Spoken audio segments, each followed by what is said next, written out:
오늘은 성령 강림 주일이면서 감리교회 창시자인 요한 웨슬리 목사님이 회심한 지 285주년이 되는 기념 주일입니다. 1737년에 웨슬리 목사님이 미국의 조지아 선교를 위해서 2년을 다녀오지만 철저하게 실패하고 돌아옵니다. 그래서 그는 깊은 좌절의 나날을 보내고 있던 어느 날 그에게 영적인 큰 변화의 사건이 다가옵니다. 우리가 잘 아는 대로 올더스게이트라고 하는 거리에 있었던 모라비안 교도들의 작은 집회에 참석을 했다가 로마서 강론을 듣던 중에 가슴이 뜨거워지는 경험을 하게 됩니다.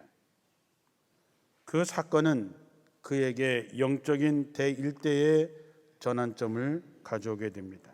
다시 말하자면 영적인 무기력한 상태를 극복하고 능력 있는 지도자가 된 것이지요. 웨슬리는 일기에 이날의 사건을 영적인 회심이라고 했다가 후일은 영적인 사귐이라고 표현을 바꾸었습니다. 이 체험 후에 웨슬리는 세계가 나의 교구다 라고 구호를 외치며 한 손에는 성경을 한 손에는 사랑을 들고 힘있는 복음을 전하게 됩니다. 그 결과 프랑스는 피의 혁명으로 바뀌었지만 영국은 웨슬리의 복음의 전도 운동 때문에 영국은 피를 흘리지 않는 혁명이 일어나서 영국을 구원했다는 이야기를 듣기도 합니다. 우리가 이렇게 자랑스러운 감리교인임에도 감리교회의 영성생활이 어떤 것인지를 잘 모르고 감리교가 무엇인지를 잘 모를 때가 많습니다.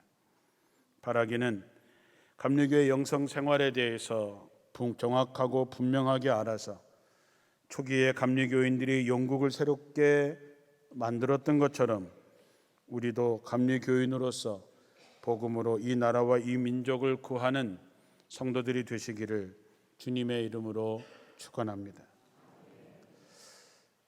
먼저 이런 질문으로 시작을 합니다. 우리의 신앙의 집은 든든히 서 있을까? 마지막이 중요한 것이죠. 우리가 어떤 운동을 할 때도 마지막 골인을 하고 마지막에 도착을 하고 마지막이 중요한데 성경의 오늘의 말씀에 보면 마지막에 든든히 서 있는 집이 있고 마지막에 형편없이 무너지는 집이 있다는 것입니다. 내가 정말 든든하게 서 있나? 정말로 비바람이 몰아치고 홍수가 나고 폭풍우가 휘몰아쳐도 흔들리지 않는 든든한 반석 위에 세워져 있는가 하는 것이죠. 분명한 것은 듣고 행하는 자는 영원하지만 듣고 행하지 않는 사람은 그 무너짐이 심하다 했습니다. 우리가 웨슬리 전통에서 영성이라고 하는 게 뭘까? 한마디로 말하면 신실한 사람이 되는 것입니다. 저는 신실하다라고 하는 말을 좋아합니다. 믿을 신자, 열매 실자. 믿음의 열매를 맺고 사는 사람. 믿음의 열매를 맺고 사는 그리스도인. 믿음의 사람들에게는 믿음의 열매는 너무나 중요합니다. 왜냐하면 좋은 나무가 나쁜 열매를 맺을 수 없고 못된 나무가 아름다운 열매를 맺을 수 없다 했습니다. 아름다운 열매를 맺지 아니하는 나무마다 찍혀서 불에 던져집니다. 이러므로 그들의 열매로 그들을 알 수 있다 했습니다. 또한 나더러 주여 주여 하는 자가 다 천국에 들어가는 것이 아니라 다만 하늘에 계신 내 아버지의 뜻대로 행한 자라야 들어간다 했습니다. 다시 말하면 열매를 맺지 못하는 사람은 찍혀서 불에 던지운다는 것이죠. 하나님의 뜻대로 열매를 맺지 못하는 사람은 하나님의 나라에 들어갈 수 없다는 것이죠. 우리가 매일매일 어디를 외출을 하거나 할 때 거울 앞에 서서 자신의 모습을 보지요. 화장이 잘 됐나? 문제가 없나? 내가 입은 옷이 제대로 어울리는 옷인가? 내 머리가 제대로 됐나? 확인합니다. 신앙도 마찬가지입니다. 우리가 매일매일 기도하면서 매일매일 말씀 앞에서 내 자신의 모습을 보면서 내가 과연 열매 맺는 삶을 살고 있는지를 확인해 봐야 됩니다. 우리가 영성이라고 하는 말을 많이 하는데 웨슬리 목사님이 말한 영성이라고 하는 건 뭐냐? 우리가 그리스도 안에 있었던 마음, 예수의 마음을 품고 예수님이 걸어가셨던 그 길을 걸어가는 것입니다. 한마디로 얘기하면 예수님을 닮아가는 것입니다. 우리의 신앙의 목적이 그리스도 안에서 하나님의 형상을 회복하는 것이고 그리스도를 닮아가는 것이다. 이에 대해서 웨슬리 목사님은 감리교인이란 자기의 마음과 힘과 목숨을 다해서 하나님을 사랑하고 이웃을 자기 몸처럼 사랑하는 사람이며 항상 기뻐하고 감사하고 쉼없이 기도하는 사람이라고 말했습니다. 그렇다면 우리가 감리교인으로서 영성 생활을 어떻게 해야 될까? 첫째는 자기 자신을 위한 경건의 훈련을 날마다 하는 것이고, 그리고 우리는 이웃을 위해서 사랑의 자비를 베푸는 삶을 살아가는 것입니다. 디모데전서 4장 7절을 현대어 번역으로 읽으면 공허한 이론과 조속한 신화나 전설을 가지고 논쟁을 하면서 시간을 낭비하지 마십시오. 그대의 시간과 힘을 영적인 성장에 훈련하는 데 사용하십시오. 육체의 훈련도 좋지만 경건하게 살고자 노력하는 것이 훨씬 더 중요합니다. 그러므로 경건한 생활의 태도를 몸에 익혀 더 훌륭한 그리스도인이 되도록 노력하십시오. 이것은 이 땅의 생활뿐 아니라 오는 세상의 생활에도 도움이 되기 때문입니다. 경건이라고 하는 것은 저절로 주어지는 것이 아닙니다. 매일매일 훈련을 통해서 이루어지는 것이죠. 우리가 텔레비전에서 달인이라고 하는 프로그램을 보게 됩니다. 어떤 분야에 있든지 간에 달인들은 다릅니다. 그러나 그 달인이 타고나는 것이 아니죠. 얼마나 매일매일 수없이 연습을 했기 때문에 그 달인의 경지에 간 것이죠. 자, 여러분은 예수 몇 년 믿으셨습니까? 교회 다니신 지 몇 년 되셨어요? 10년 되신 분, 20년 되신 분, 30년 되신 분, 40년 되신 분, 심지어 50년, 60년 되신 분도 있지요. 그러면 여러분은 그리스도인으로서의 신앙의 달인의 경지에 올라가 계십니까? 달인의 경지로 올라가지 못한 사람은 모래 위에 집을 짓고 사는 사람입니다. 입으로는 주여 주여 하지만 하나님의 뜻대로 사는 사람이 아닙니다. 유명한 프로 선수도 하루 연습을 하지 않으면 자신이 알고, 이틀을 하지 않으면 코치가 알고, 3일을 연습하지 않으면 관중이 안다 그랬습니다. 평생을 운동으로만 살았던 사람도 하루 연습 안 하면, 이틀 연습 안 하면, 3일 연습 안 하면 모든 사람이 다 안다는 것이죠. 매일매일의 경건의 훈련이 이 땅뿐만 아니라 오는 세상에서도 도움이 된다 했습니다. 매일매일, 이것이 중요한 것입니다. 매일매일. 여러분이 매일매일의 경건의 훈련을 통해서 좀 더 거룩해지고 단단해지시기를 주님의 이름으로 축원합니다. 웨슬리 목사님은 경건의 훈련은 우리가 거룩한 삶을 사는데 필수적인데, 기도, 자기 성찰, 성경 공부, 가족 기도회, 공중 예배, 성찬식, 금식, 성도의 교제, 선교의 활동, 속회 활동, 새벽 기도회, 영적인 독서를 은혜의 방편으로 얘기했습니다. 저는 그 중에서 오늘 특별히 기도의 생활을 말씀을 드리려고 합니다. 매일 규칙적인 기도와 그 규칙적인 기도 안에는 끊임없는 자기 성찰이 있습니다. 사람이 왜 변하지 않는지 아십니까? 자기 성찰이 없기 때문입니다. 웨슬리 목사님은 매일 6번 기도하셨습니다. 새벽 4시에서 5시, 그 다음에 아침 9시, 12시, 오후 3시, 6시, 그리고 잠자기 전에 9시에서 10시 기도했습니다. 웨슬리 목사님은 모든 감리교인들이 이렇게 시간을 정해놓고 규칙적으로 기도하게 했습니다. 매일 규칙적인 기도는 모든 그리스도인들의 영성 생활의 출발이고 기본입니다. 이것이 없이는 그리스도인의 영성은 생각할 수 없습니다. 기도하지 않는 사람은 영성이 없는 사람입니다. 감리교인의 특징은 이 기도와 함께 자기 성찰이 함께 실행하는 것입니다. 이것은 자기 자신에게 있는 죄악을 소멸하고 거룩한 삶으로 나가려고 하는 열망에서 나오는 것입니다. 우리가 기도할 때의 언어와 세상에 나가서 하는 언어가 다릅니다. 기도는 하나님 앞에 하는 것이지요. 다시 말하면 하나님 앞에서 자기를 돌아보는 것입니다. 우리 장로님들이 앞에 나와서 기도하거나 여러분들이 기도할 때 뭐 어떻게 기도하십니까? 하나님 아버지 감사합니다. 기도하고 내가 세상에 나가서 이러이러한 죄를 지었으니 용서해 달라고 기도하지요. 그것이 자기 성찰입니다. 규칙적으로 시간을 정해놓고 기도하라고 하는 말은 마귀의 유혹에 틈을 주지 말라는 것입니다. 여러분 6번 기도하는 사람과 12번 기도하는 사람과 18번 기도하는 사람 누가 죄를 지을 확률이 많습니까? 주여 오늘 술집에 가오니 용서해 주시고 다음부터는 안 가게 해주시고 이러고 가는 사람은 없을 거 아니겠습니까? 그렇죠.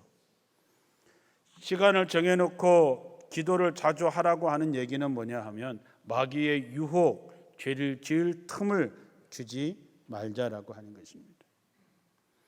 뿐만 아니라 기도 속에는 자기를 성찰하게 되어 있습니다. 하나님께서 하신 말씀을 이렇게 하셨지만 그렇게 하지 못한 것에 대한 죄책감, 그 다음에 거기에 대한 회개 그리고 회복, 이런 과정이 돌아가는 것이죠. 또한 매일의 기도 가운데는 중보기도가 반드시 따라오게 됩니다.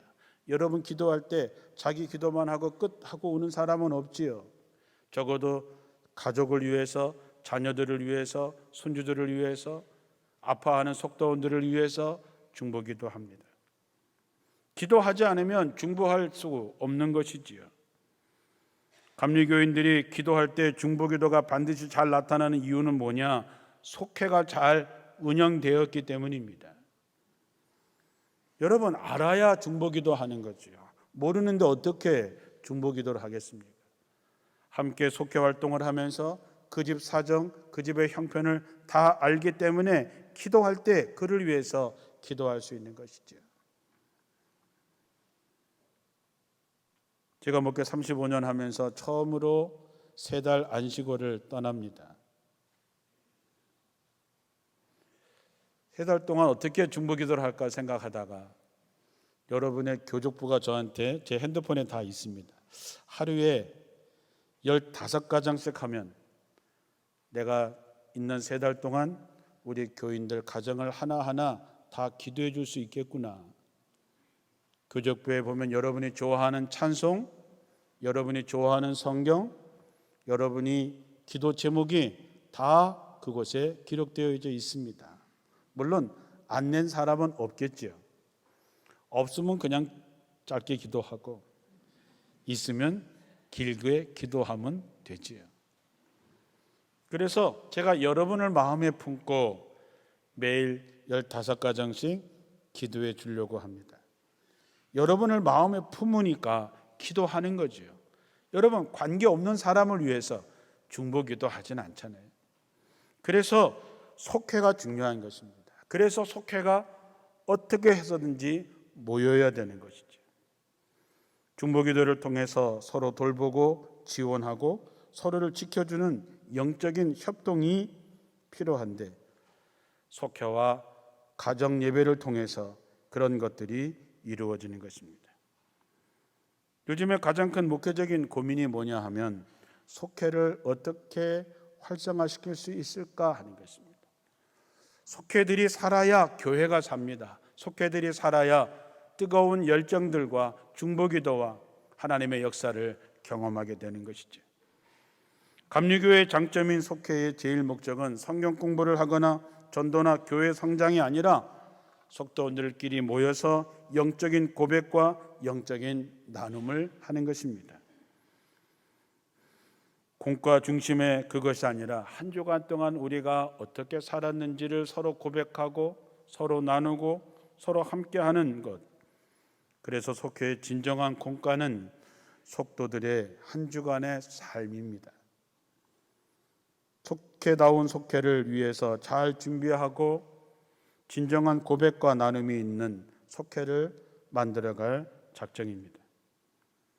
또한 감리교인들은 소외되고 가난하고 병들고 옥에 갇히고 고통당하는 사람들을 위한 사회적인 사랑의 기도와 세계 인류를 향한 박애 운동에 집중적으로 쏟아졌습니다.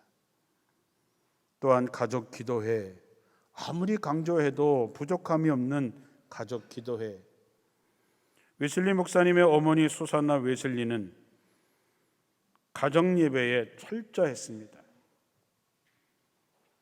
그래서 그는 모든 감리교인들은 매일 가족 기도회를 할 것을 권면했고, 가족 기도회를 통해서 가족의 성화를 이루는 중요한 역할을 했던 것이지요. 또 하나는 성경을 탐구하는 일입니다. 성경을 탐구하는 것을 웨슬리 목사님은 언제나 성경책이 내 손에 닿는 곳에 두라고 가르치고, 그는 성경을 읽는 것을 탐구하는 것이라고 말했습니다. 탐구한다고 하는 것은 뭐냐 하면 우리가 어릴 때 소풍 가서 보물 찾기를 하는 얘기입니다. 성경을 읽다가 보면 우리는 보물을 캐게 됩니다. 성경을 보물찾기식으로 읽으면 얼마나 재미있을까? 여기도 하나 있네. 저기도 하나 있네. 성경을 규칙적으로 읽다가 자주 멈추라고 얘기합니다. 요즘에는 성경 읽기표가 나와서 성경 읽는 게 어렵지 않지요. 성경을 읽다가 자주 멈추라고 하는 얘기는 성경을 읽다가 누구를 위해서 기도하라 하면 잠시 멈추고 그를 위해서 기도하고 또 읽는 것입니다. 누구를 용서하라 하면 자기 마음속에 용서하지 못하는 사람이 있다면 잠시 멈추고 그를 용서하는 것입니다. 성경을 읽으면서 그 성경이 자기 삶에 실제적으로 실천되도록, 그러면 말씀이 육신이 되는 삶이 되는 것이고 거룩한 삶으로 변화되는 것이죠. 세 번째는 영적인 독서를 권장했었습니다. 웨슬리는 한 권의 책의 사람이라는 별명이 있습니다. 그만큼 성경을 많이 읽고 그는 한마디로 독서광이었습니다. 지금은 책이 흔하게 있지만 그때는 책이 참 귀할 때임에도 불구하고 웨슬리 목사님은 책을 1000권 이상 읽었습니다. 그 당시 사회적인 배경은 제대로 공부할 수가 없었습니다. 배우지 못한 감리교인들이 많이 있을 때 독서 운동을 통해서 온전한 그리스도인으로, 성숙한 사회인으로, 그리고 도덕적으로 수준 높은 시민으로 교육을 시켰습니다. 영적인 독서는 영국을 개혁하고 구원하는 데 중요한 역할을 했다고 역사가들은 평가하고 있습니다.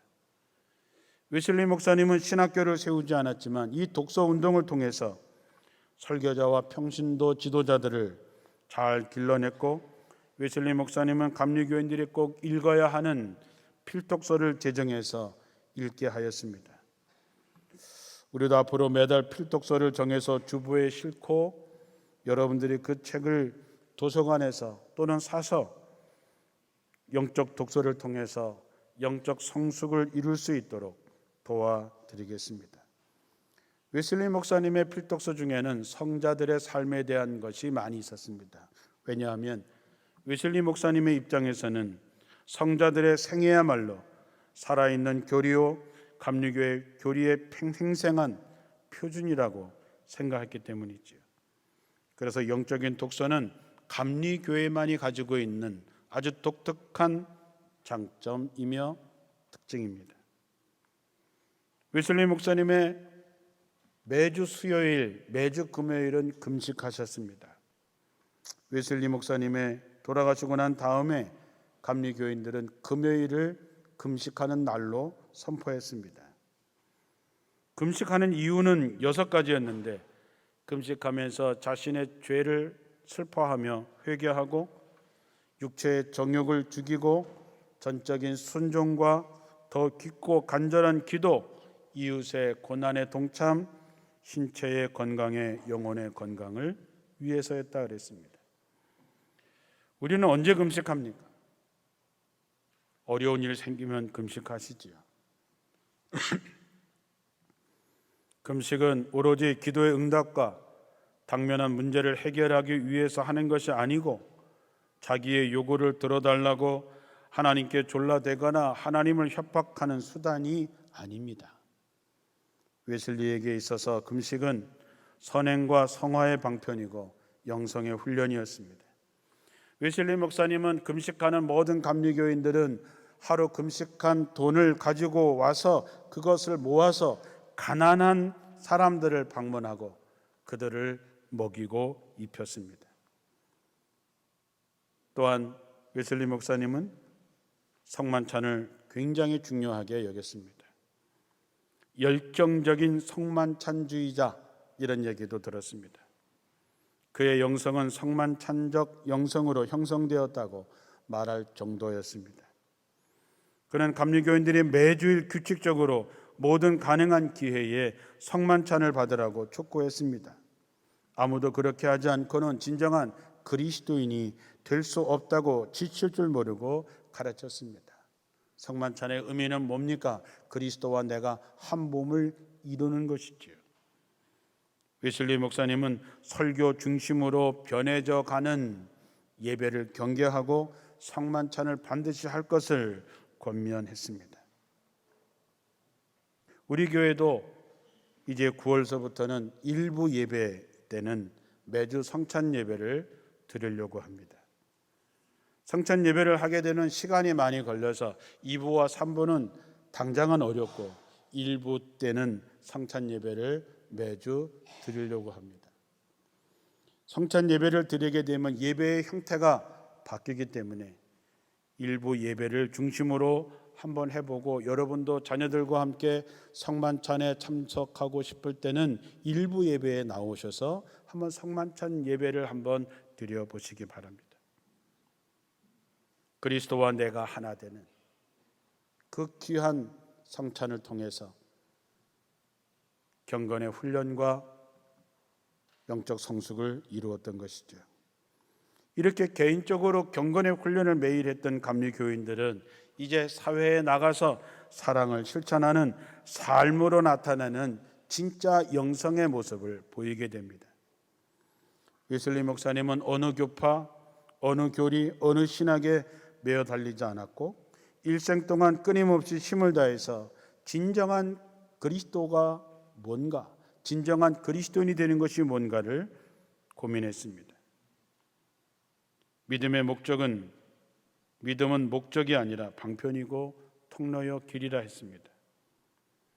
우리가 사랑과 선행을 하지 못한다면 우리가 믿음을 얘기해서 믿음으로 구원받는 것은 맞지만 사랑과 선행을 이루지 못하는 믿음으로 구원받을 수 없다고 얘기했습니다. 자, 그렇다면 우리가 이웃에게 무엇을 할 수 있을까? 첫째, 이웃을 위해서 영혼을 구원하는 복음을 전하는 일에 감리교인들은 최선을 다했습니다. 여러분, 세상에서 가장 귀한 게 뭘까요? 죽어가는 사람을 살리는 거죠. 죽은 사람을 살리는 것입니다. 불이 났습니다. 어떻게 해야 될까요? 소리를 질러야죠. 가서 깨워야죠. 그래서 그들을 살리는 것입니다. 이것이 복음을 전하는 것이죠. 이것이 하나님의 사랑을 적극적으로 실천하는 첫 번째입니다. 세계는 나의 교구다라고 말씀하신 웨슬리 목사님은 복음을 전하기 위해서 정말 시장 바닥서부터 아무도 안 가는 골짜기까지 안 가보신 데가 없습니다. 웨슬리 목사님은 1년 동안 1000번의 설교를 하셨습니다. 중앙시장에서도 하시고 금대리 가서도 하시고 사람이 안 가는 치악산 골짜기까지 가셨다는 얘기입니다. 때로는 폭도들이 방해하고 돌팔매질을 당하면서도 그는 가난한 노동자와 소외계층을 찾아서 끊임없이 복음을 전했습니다. 그가 갔을 때 가장 배척했던 지방이 콘웰이라고 하는 지방인데, 나 같으면 지겨워서 또는 화가 나서 안 가겠지만 웨슬리 목사님은 그곳을 32번이나 방문하면서 복음을 전했습니다. 어떤 분이 그가 말을 타고 복음을 전한 거리를 계산해 보니까 1년에 평균 12,080km를 다녔다고 합니다. 40년간 계산해 보니까 말 타고 52만 km, 지구 둘레가 4만 km니까 지구를 13바퀴 돌 정도로 그는 다니면서 복음을 전했습니다. 웨슬리 목사님이 돌아가시고 난 다음에 영국의 왕실 고문변에서 했던 어거스틴 비릴이라고 하는 사람이 웨슬리 목사님이 전도하기 위해서 유숙했던 여관비를 다 계산하면 역사적인 기록이 될 것이다. 이와 같이 전무후무한 투쟁의 과정 속에서 일부러 가지 않으면 가지 않는 곳까지 그는 수없이 찾아다닌 사람이다 라고 평가했습니다. 존 웨슬리 목사님은 복음을 전하기 위해서라면 어디든지 가셨습니다. 조금 전에 말씀드렸던 것처럼 말을 타고 지구를 13바퀴 돌 정도로 복음을 전했다면, 1년에 1000번 이상의 복음 설교를 했다면 우리는 과연 어떻게 하고 있을까? 우리가 자랑스러운 감리교인이라고 말하면서 우리는 과연 이웃에게 복음 한번 전하고 있을까 생각하면 부끄럽기 짝이 없습니다. 또 하나, 사회 구원이라고 해서 감리교인들은 이웃을 위해서 배고픈 자들에게 먹이고 헐벗은 자들을 입히고 병든 자를 치료하고 갇힌 자들을 돌아보고 가난한 자들을 구제하면서 참된 구원이 어떤 것인지를 보여주었습니다. 복음을 전하는 일과 필요한 것을 채워주는 이 두 가지의 삶의 모습에서 감리교인들은 선을 행하는 사람들이라는 별명을 갖게 됩니다. 그들은 사회에 소외된 사람들을 끊임없이 찾아가고 학교를 세우고 병원을 세우고 약국을 세우고 타가소와 직업 안내소, 상담소, 도울 수 있는 모든 것을 다 세웠습니다. 우리가 잘 아는 대로 웨슬리 목사님은 선행을 위해서 3가지의 경제 정책을 얘기합니다. 할 수 있는 한 많이 벌어라, 할 수 있는 한 많이 저축해라, 그리고 할 수 있는 한 많이 주어라.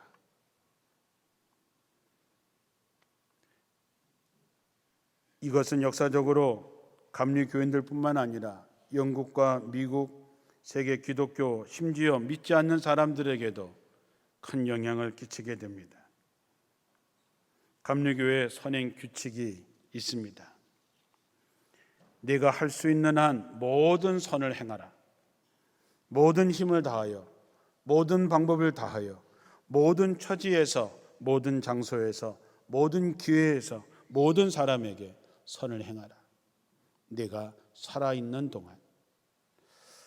저는 이 구절을 읽을 때마다 마지막 구절에서 마음이 뜨거워집니다. 내가 살아있는 동안. 그렇죠. 우리가 죽은 다음에 할 수 있는 것이 뭐가 있을까요?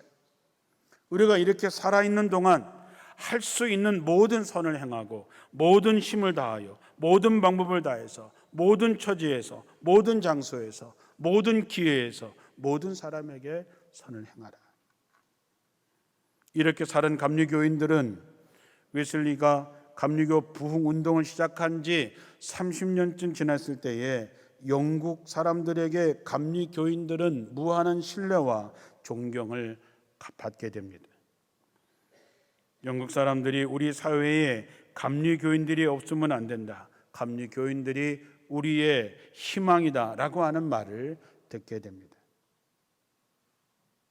이 이야기를 보면서 오늘날 교회는 어디서나 참된 기독교 영성을 찾아보기 어렵고 흐리고 어두운 데 빠져버린 이 시대에 웨슬리 목사님처럼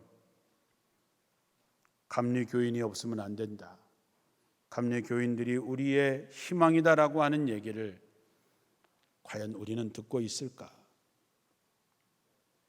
웨슬리 목사님 말씀 가운데 나는 감리교라고 하는 조직이 없어지는 것은 두렵지 않지만 감리교회가 뜨거운 사랑을 잃고 차디찬 조직으로만 남게 될까, 그것이 두렵다 했습니다. 우리는 자랑스러운 감리교인들입니다. 웨슬리 목사님께서 개인의 경건 훈련을 어떻게 철저하게 했는지를 돌아보시고 여러분도 따라 하시기 바랍니다. 또한 우린 세상을 향해서, 소외된 사람들을 향해서, 어둠 속에 있는 사람들을 향해서, 죽어가는 사람들을 향해서 웨슬리 목사님과 감리 교인들처럼 실천함으로, 필요를 채워줌으로 이 나라를 구원하는 놀라운 일들이 바로 우리를 통해서 일어나게 되기를 주님의 이름으로 축원합니다. 기도하겠습니다.